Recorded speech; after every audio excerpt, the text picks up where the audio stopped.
I don't think I'll ever forget that night.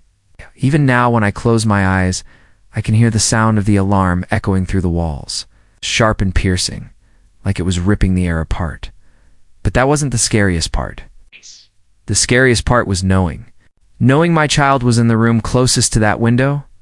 It's hard to even put into words, but I want you to stay with me until the end, because what happened will make your heart pound the way mine did. And I promise you, you'll want to hear the whole thing before you decide what you would have done if it was your family. Earlier that day, I already felt something was off. You know, when your instincts tell you something's wrong, but you can't explain it? I was sitting in the kitchen, sipping my coffee, watching the street outside my window. The neighborhood looked peaceful, almost too peaceful. But across the street, Karen, yes, that Karen, the one from the HOA who seemed to believe she owned the entire block, was lingering near her car, watching my house like she always did. There was something in her stare that day that was different. Usually, she'd just glare. Maybe shake her head disapprovingly if I left a toy on the porch, or if my grass wasn't cut in military straight lines. But this time, it wasn't annoyance. It wasn't judgment. It was something darker. I tried to shake it off. I had things to do, and honestly, I'd gotten used to her petty comments, and her letters slipped under my door. But later, while I was making dinner, my daughter ran up to me and whispered, "Mommy, Karen was looking in my window again." That was it. That was the moment my stomach turned to stone. Listen, I've dealt with her nonsense for months. Handled her threats about HOA fines, her shouting across the street about my flower beds, even her banging on my door when she thought my music was too loud. But looking through my child's window, that was crossing a line I couldn't ignore. And maybe I should have done something then. Maybe I should have called someone right away, but I didn't. I told my daughter to stay away from the windows. Locked up tight. I told myself it was just Karen being Karen. I thought it would blow over. I was wrong that night. When the house was quiet, when the lights were off, and my daughter was asleep in her room, I heard the faintest scrape against the glass. At first I thought maybe it was a branch, maybe the wind. But then it came again, louder, deliberate. A sound that didn't belong, and then the alarm exploded through the house. My heart stopped. My body froze for half a second, and then I bolted. Down the hall? You ever move so fast your feet don't feel like they're even touching the ground? That was me.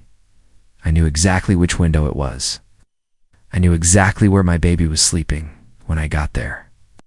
The red light from the alarm system was flashing across the walls, and in the chaos of sound and light, I saw something I will never erase from my memory. Fingers, white knuckles gripping the window frame. And then, the face Karen. She wasn't shouting about my lawn this time. She wasn't standing on the sidewalk with her arms crossed. She was halfway through my window, crawling inside my home like some kind of monster, and in that split second, everything in me changed. I screamed. I grabbed the closest thing I could, a heavy lamp from the table, and I raised it high. She froze, her eyes wide, and for the first time since I'd known her, she looked scared. But then she smiled. That's what made my blood run cold. She actually smiled. "Your kid shouldn't have touched my roses," she hissed. That was it. That was the reason? My little girl, picking a flower? The rage inside me was something I can't describe. I shouted for my daughter to run, to go to the safe room, and thank God she did. But Karen didn't move back. She didn't leave. She pushed harder, her legs kicking against the siding, trying to get inside. The alarm kept screaming. My hands were shaking. In that chaos, in that nightmare moment, I realized just how far she was willing to go. And I need you to listen closely here, because what happened next is where everything turned upside down. And if you're still with me, I want you to stay until the end, because I need your opinion on what I did. Whether you think I was right or wrong, I swung hard. The lamp shattered against the wall as she ducked, glass everywhere, pieces raining. Across the carpet, she shrieked, not from pain but from fury, and she pulled herself through the rest of the way. She was in my house. I don't think my mind even processed it in words. It was pure instinct. My hands, my voice, My body, everything was fighting for my child. I lunged at her, but she was quicker than I thought. She shoved me back so hard I slammed into the dresser. But here's the thing, she didn't count on my daughter. That alarm she triggered wasn't just noise. It was connected. My kid had pressed the panic button, too, the one I'd taught her about. The one that sends a direct line to the security company, and the police help was on the way. Karen didn't know it. She thought she had the upper hand. She thought this was her chance to teach me some twisted lesson. She screamed about rules, about fines, about how my family didn't belong here. And all I could do was keep her attention on me, keep her from realizing my daughter was safe. But here's where it gets complicated. Because while I was holding her off, while we were circling that room like enemies in some nightmare standoff, a part of me couldn't stop thinking, what if the police don't make it in time? What if she gets past me? And I want you to ask yourself right now, what would you do if it was your kid in that room? If it was your family under attack by someone you thought was just a bitter neighbor? Would you fight? Would you run? Would you do something you'd never thought you were capable of? Stay with me, because I need to tell you exactly how it ended, and believe me, it's not what you think. When I get there, I want you to tell me in the comments what you would have done, because this story doesn't go the way anyone expects. The sound of my own heartbeat was louder than the alarm now. It filled my ears, a pounding drum that drowned out every rational thought. My hands were still stinging from the shattered lamp, little cuts burning as blood trickled down, but none of it mattered. Karen stood in my living room like she belonged there. Her hair disheveled, her eyes wide and wild, chest heaving as if she'd run a mile just to get inside. She wasn't holding a weapon, but the way she looked at me, she didn't need one. Her rage was sharp enough to cut through steel. I backed away, just enough to create distance, keeping myself between her and the hallway that led to my daughter's safe spot. That was all that mattered. My little girl was hidden, the door was locked, and help was coming. But those were facts. My body didn't fully trust. Karen moved first. She lunged, her hands clawing toward me, nails flashing in the red alarm light. I dodged sideways, my shoulders smashing against the wall, and she stumbled forward with a shriek that rattled the windows. The sound was inhuman, primal, scream of someone who had lost every ounce of control. "You don't deserve to be here," she screamed, spit flying, her voice cracking into madness. My breath caught in my throat. This wasn't about flowers. This wasn't about HOA rules. This was deeper, uglier. I realized in that moment that she hated me, hated my family, with a venom so poisonous it could drive her to crawl through my child's window like a thief in the night. She turned, eyes locking on me again, and for the first time, I felt a flicker. A fear that she might actually win. She was stronger than I expected, fueled by something feral, and I was already battered. I needed a weapon. My eyes scanned the room, desperate. The lamp was gone, shards glittering on the carpet. The dresser was too heavy to move. My hands found nothing but air. And then I remembered the umbrella stand by the door. My body moved on instinct, feet flying across the room, Karen screeching behind me. My fingers closed around the heavy wooden handle of the umbrella, yanking it free just as she reached me. I swung blindly, the weight of it slicing through the space between us. She ducked, but the tip grazed her arm, tearing her sleeve and drawing a line of red across her skin. She gasped, more in shock than pain. And that tiny hesitation gave me just enough time to plant myself firmly in front of the door again. We stared at each other, chest to chest, inches apart, breathing hard. The alarm was still howling, filling every second with chaos. I thought I heard the distant wail of sirens, faint but growing. Relief should have flooded me, but it didn't. It wasn't close enough. Not yet. Karen laughed. The sound was broken, jagged, like glass grinding against glass. "You think they'll help you?" she hissed, voice low and venomous. "You think anyone cares about you?" I gripped the umbrella tighter, knuckles white, every muscle shaking with adrenaline. She circled me slowly, like a predator, her bare feet crunching against the glass. "On the floor?" "I've watched you," she whispered, her tone shifting into something almost tender, twisted. "Every day. You don't follow the rules." You don't respect this place. You don't belong in this neighborhood. And I'll make sure you learn. Her words crawled under my skin like ice. I wanted to shout back, to drown her madness in my own rage, but my throat was tight. So I said nothing. I just held my ground, every nerve screaming, waiting for her next move. The sirens grew louder, and for a moment, I thought she might run. But instead, her face twisted into a mask of fury, and she charged again. This time I was ready. The umbrella cracked against her shoulder with a sickening thud, the force of it jolting up my arm. She stumbled back, yelping, but instead of falling, she lunged forward again, clawing at my face. Now, her nails raked across my cheek, fire burning in their wake. I shoved her back with everything I had, slamming her against the wall so hard a picture. Frame crashed to the floor. She slid down, groaning. But even as she hit the ground, she tried to pull herself back up, hands trembling, blood smearing against the wallpaper, and then through the blaring alarm.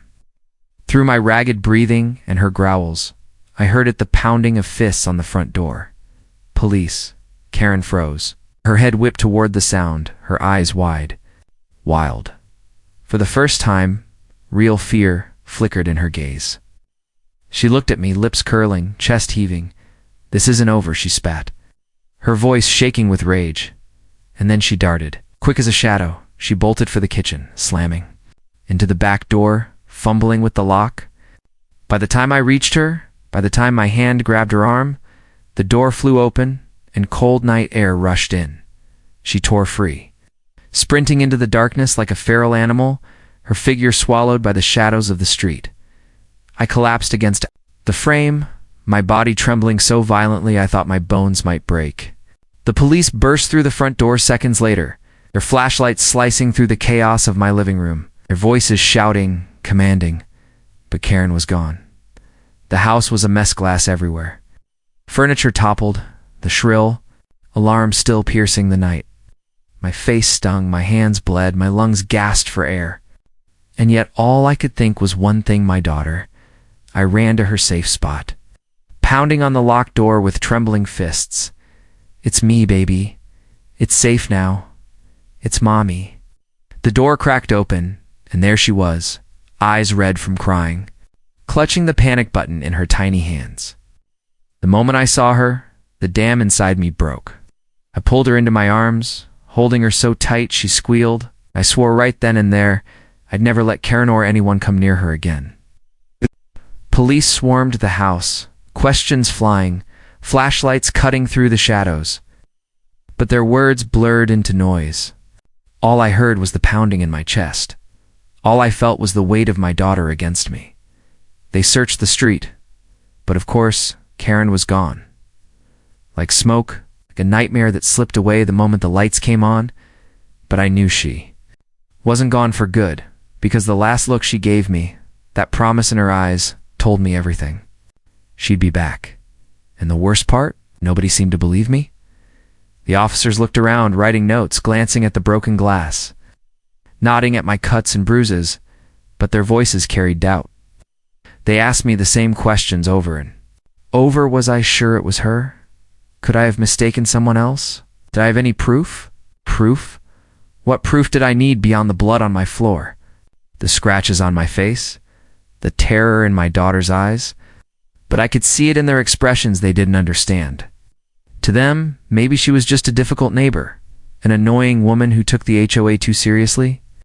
They hadn't seen the madness in her eyes. They hadn't felt her crawling into their homes in the middle of the night. When the last officer left, promising they'd look into it, I sat in the silence of my torn-apart living room, my daughter asleep in my arms, and I realized something. Chilling Karen wasn't finished, and if I didn't find a way to stop her, she'd be back, stronger, angrier. The night wasn't the end of the story. It was only the beginning. The days after that night felt like living in a nightmare that refused to end. I kept replaying every sound, every shadow, every detail in my head. My daughter wouldn't sleep in her own room anymore.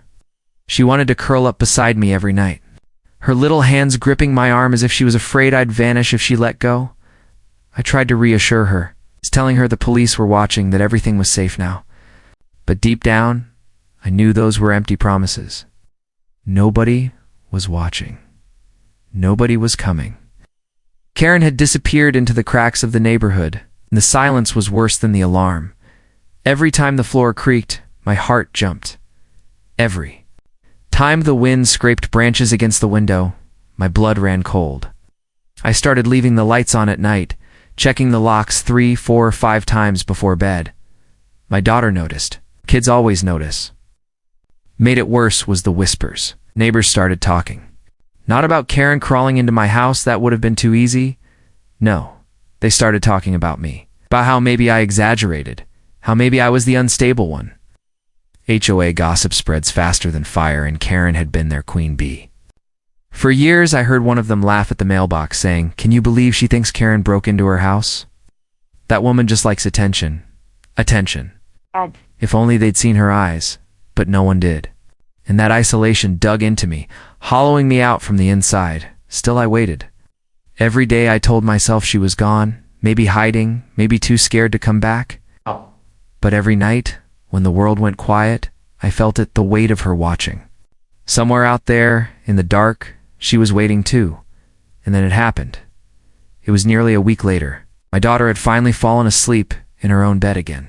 I was in the kitchen, staring blankly at a cup of tea I couldn't bring myself to drink when I heard it tap, tap, soft, deliberate. Against the glass, I froze, every nerve in my body screaming. Tap, tap, this time louder. On the back window, I forced myself to move, my feet heavy, my breath shallow. The kitchen was dark, except for the glow of the streetlight bleeding through the blinds. Slowly, carefully, I lifted one slat of the blinds and looked outside. She was there, standing in my backyard, her hair hung wild around her face, her clothes dirty, torn, but her eyes burned. She didn't flinch when I saw her. She didn't run. She just tilted her head like she was studying me, like she was deciding when to strike. I stumbled back, my chest heaving, my mind racing. I reached for the phone with trembling hands, dialing 911, whispering into the receiver that she was here, she was outside, she was back. The dispatcher's calm voice tried to steady me, but I barely heard her. All I could see was Karen, her silhouette against the glass, her mouth moving silently. I couldn't hear her words, but I could read them. This isn't over. The minutes crawled. Sirens in the distance. My daughter stirring in her bed, murmuring in her sleep. My heart pounding like it wanted to break free of my chest. And then, just as the headlights of the squad car turned the corner, Karen vanished into the shadows again. Gone, like smoke. The officers searched the yard, the street, even the alleys. Nothing. No footprints, no broken fences, no sign she'd ever been there at all. One of them gave me a sympathetic look. The kind people give when they don't believe you. Maybe you just imagined it, said softly. Imagined it. I didn't sleep that night or the next. Sat awake, watching every corner of the house. My body buzzing with fear and fury. I knew she'd be back. I knew the police wouldn't save me. So I prepared. I reinforced the windows with locks and bars. I bought cameras for every angle of the house. I kept the umbrella stand by the door, but I also added something stronger. Baseball bat, always within reach. I wasn't going to be caught off guard again. Days stretched into nights, each one heavier than the last. My daughter started asking questions I couldn't answer. Why doesn't anyone believe us? She whispered one morning, her big eyes. Searching mine because people don't want to believe in monsters, I thought, but I didn't say it. And then on the 12th night, it all came to a head. The alarm screamed again. This time I didn't freeze. I didn't hesitate. I grabbed the bat, my body moving with a clarity that only fear can sharpen. My daughter ran straight to the safe room, clutching the panic button. The sirens would come. But not fast enough. I raced to the window, and there. She was Karen, halfway inside again, her hands gripping the frame, her face twisted with rage. But this time, I didn't wait for her to crawl all the way in. I swung. The bat connected with a sickening crack. and she howled, tumbling backward out of the window and onto the grass. For a moment she lay there, writhing, clutching her arm. I thought maybe it was over, but then she laughed. That same broken, jagged laugh that had haunted me since the first night. She rolled to her knees, her eyes blazing through the glass, blood streaking down her face, and she whispered, "You can't stop me." I raised the bat again, my whole body trembling, but before she could move, the flood of red and blue lights filled the yard. Officers swarmed her, tackling her to the ground, cuffing her wrists as she screamed my name over and over like a curse. Her voice was raw, guttural, echoing through the night. "I'll come back. I'll come back." They dragged her away, her body thrashing, her voice carrying down the street until it was swallowed by the sirens, and then, finally, silence. I dropped the bat, my hands shaking uncontrollably. My daughter emerged from the safe room, her little face pale and tear-streaked.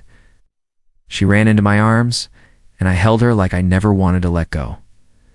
The officers promised she'd be gone for a long time. The charges would stick this time. That we were safe. But as I stood there in the wreckage of my home, my daughter clinging to me, I knew the truth. You can lock someone away. You can reinforce the walls. You can install alarms and cameras and bars. But you can't erase the memory of someone crawling through your window in the dead of night. You can't erase the way it feels to know that for a moment. Evil was inside your home, and you can't erase the sound of her laugh. Even now, when the nights are quiet, when the house is still, I hear it, faint, in the back of my mind. The sound of Karen, and I wonder if someday the silence will break again.